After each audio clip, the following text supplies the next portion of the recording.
Hello everyone. Before we get started, make sure to like and subscribe, and leave a comment saying where you're from and when you watched. That way, YouTube will continue to show you stories like this. Now, let's get started.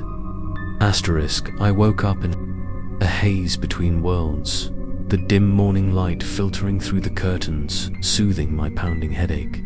But it wasn't the pain that made me freeze. It was the blood. A long dark streak, stretching from the foot of the bed to the head of the bed.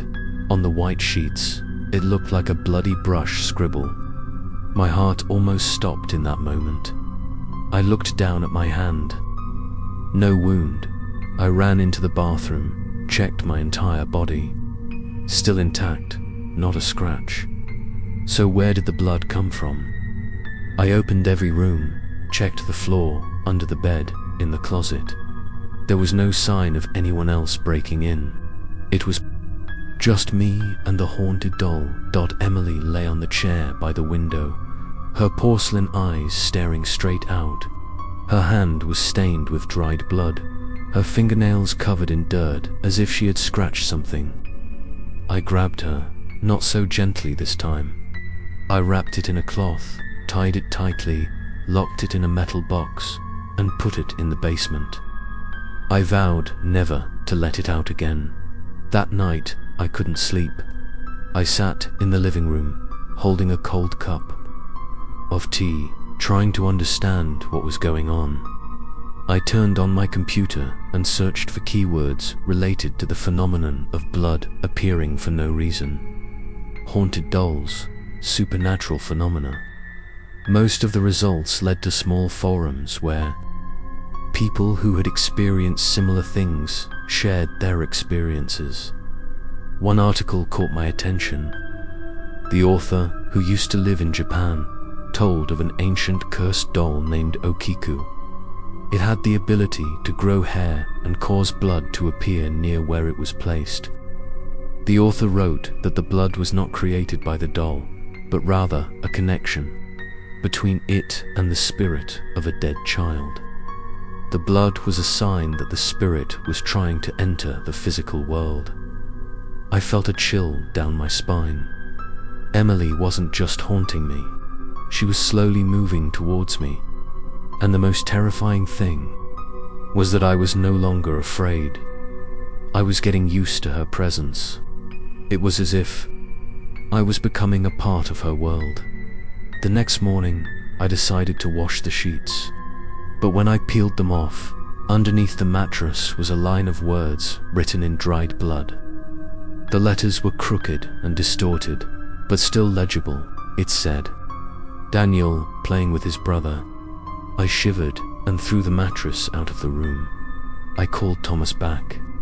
He came that afternoon with an infrared camera and an energy field meter. We set everything up, ready to record if anything unusual happened that night.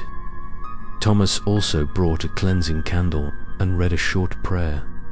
But I knew that these things wouldn't work on Emily anymore.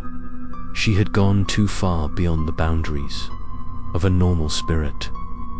That night, Thomas slept on the sofa, and I lay in the bedroom, the camera still recording. I closed my eyes but could not sleep.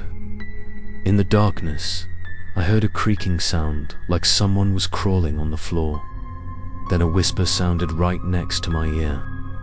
Not in Vietnamese, but in a choked voice, whispering broken English. "Come play with me." I opened my eyes. There was no one. But the light from the camera was flashing. I looked up at the ceiling. A small figure was crawling upside down on the ceiling, head turned down, eyes glowing in the darkness. I screamed, but no one answered. The next morning, Thomas showed me the video. The camera clearly recorded me lying still on the bed, and behind me, a white figure stood still by the head of the bed for more than 20 minutes. Every time I moved, the figure moved slightly. No one entered the room. No door opened. But the figure was still present in the small room. We were silent. Thomas, for the first time in his life, had to admit that this was no longer a joke or an explainable phenomenon. He told me something that I would never forget. There are souls who don't want to be saved. They just want to be remembered. I don't know how much longer I can endure this, but I also know that I can't throw Emily away anymore. It's like there's an invisible string between me and her. As long as I breathe, she will exist. And I have a feeling that tonight something even more terrible will happen. Please follow episode 6, Whisper in the Wind.